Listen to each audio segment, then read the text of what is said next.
Rally के किसानों ने कैबिनेट फैसले का किया स्वागत।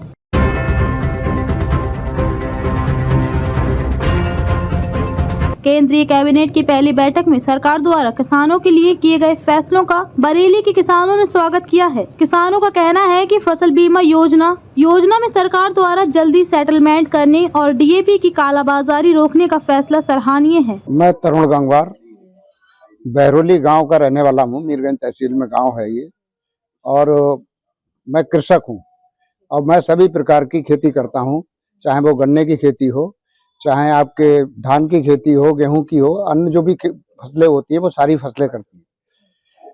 आज जो कैबिनेट में फैसले लिए गए हैं, एक तो खाद का जो 1350 का जो कट्टे का मूल्य निर्धारित किया गया है, इससे जो है एक तो ब्लैक मार्केटिंग जो होती थी अब तक, क्योंकि जो खाद सरकार देती थी वो प्राइवेट दुकानों पे भी बिक जाती थी और उसकी जो है वो अवैध रूप से उस पर धन कमाई करते थे, तो उस पर अंकुश लगेगा। दूसरे जो फसल बीमा का जो आप बता रही हैं कि फसल बीमा का जो बढ़ाया गया है, और मेरी जानकारी में कुछ और भी आया है कि जो फसल बीमा में अभी होता था कि पूरा एरिया ही नुकसान हो तब उसका होता है, अब उसमें भी सरकार ने सुधार किया है और फसल बीमा का जो राशि या बजट बढ़ाया गया है वो किसानों के लिए बहुत फायदेमंद होगा। और मैं इस सरकार के बारे में यही कहना चाहूंगा, ये सरकार किसान हित में काम कर रही है। मैं धर्म विजय गंगवार मिर्जापुर ग्राम का रहने वाला हूँ, और जो सरकार काम कर रही है किसानों के हित में कर रही है, और जो बीमा का पैसा पहले बहुत दिन मिलता, अब सही समय मिल जाए तो आपको इस्तेमाल सही समय से हो जाएगा, और जैसे किसानों को बहुत लाभ मिला है, हम जैसे लोग आगे बढ़ेंगे। सरकार लगातार बहुत अच्छा काम कर रही है। डीएपी की कालाबाजारी को रोकने का काम। अच्छा, डीएपी पहले तो बहुत मुश्किल से मिलती, अब जो कालाबाजारी रुक जाए तो जो वास्तव में जैसे जरूरत है वह आराम से मिल जाएगी और फसल अच्छी हो जाए करेगी। मैं बलवंत सिंह गंगवार नगरिया कला का रहने वाला हूँ, जिला बरेली पड़ती है मेरे गाँव। आज बैठक हुई है, बैठक में जो है फसल बीमा योजना जो है उसमें आवंटन बढ़ा दिया गया है, उसकी राशि बढ़ा दी गई है और फंड दिया गया है ताकि जो सेटलमेंट है वो जल्दी हो सके, यानी किसानों को पैसा जल्दी मिल सके। तो क्या कहेंगे? हाँ, ये फैसला जो हुआ है सरकार के वादे का, ये ठीक हुआ है, हम लोगों के हित का है। हम भी सारी फसलें करते हैं, धान गन्ना गेहूँ सारी फसलों का वो उठाते हैं। जो घोटाले डीएपी में पहले होते थे अब ये बंद हो जाएंगे, और ये सरकार के काम बढ़िया रहा है। हम सरकार के हित की बात करते हैं। जी, मेरा नाम राकेश कुमार गंगवार है, मैं जिला बरेली का रहने वाला हूँ।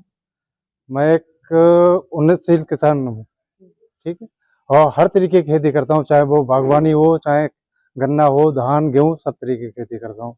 और उसमें जो सरकार की योजना आई है फसल बीमा, जी,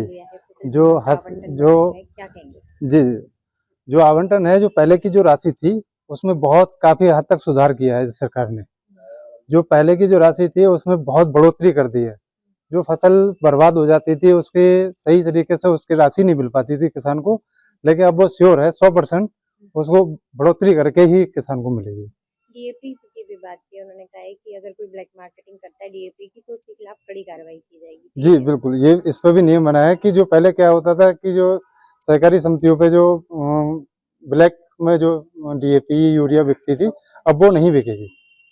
अब वो किसान को आधार के माध्यम से सिर्फ किसान को ही प्राप्त होगी। क्या कहेंगे, किस तरह का फैसला है सरकार का? नहीं, सरकार का बहुत महत्वपूर्ण फैसला है और किसान के हित के लिए है। अरविंद गंगवार हूँ मैं, और एक किसान के रूप में मैं कार्य करता हूँ। गन्ना गेहूँ धान केला इस तरीके की फसलों का हम फसलें करते हैं। फसल बीमा योजना पे आज कैबिनेट की बैठक में बड़ा फैसला लिया गया है, उसकी जो है आवंटन जो राशि उसको बढ़ाया गया है, क्या कहेंगे? और जो डीएपी की उन्होंने कहा है कि ब्लैक मार्केटिंग जो करेगा उस पर कड़ी कार्रवाई होगी, तो इस तरह के फैसले जो किसानों के लिए सरकार करी है, इसके लिए क्या कहेंगे? आज कैबिनेट की बैठक में किसानों के हित में माननीय मोदी जी की सरकार के नेतृत्व में बहुत बड़े बड़े फैसले लिए गए हैं। ये सारे फैसले किसानों के हित में हैं। इसमें जो किसान की फसल योजना है, फसल बीमा योजना है, उसकी राशि को बढ़ाया गया है। इस राशि की वजह से किसानों को जो नुकसान होता है फसलों में, जो प्राकृतिक रूप से या किसी अन्य कारणों से, उसकी भरपाई होने में बहुत बड़ी सहायता मिलेगी। और जो डीएपी का मूल्य निर्धारित किया गया है उससे ब्लैक मार्केटिंग को रोकने में बहुत बड़ी एक समस्या का समाधान होगा। 1350 रुपए सरकार के द्वारा फिक्स किए गए हैं जो किसानों के हित में है।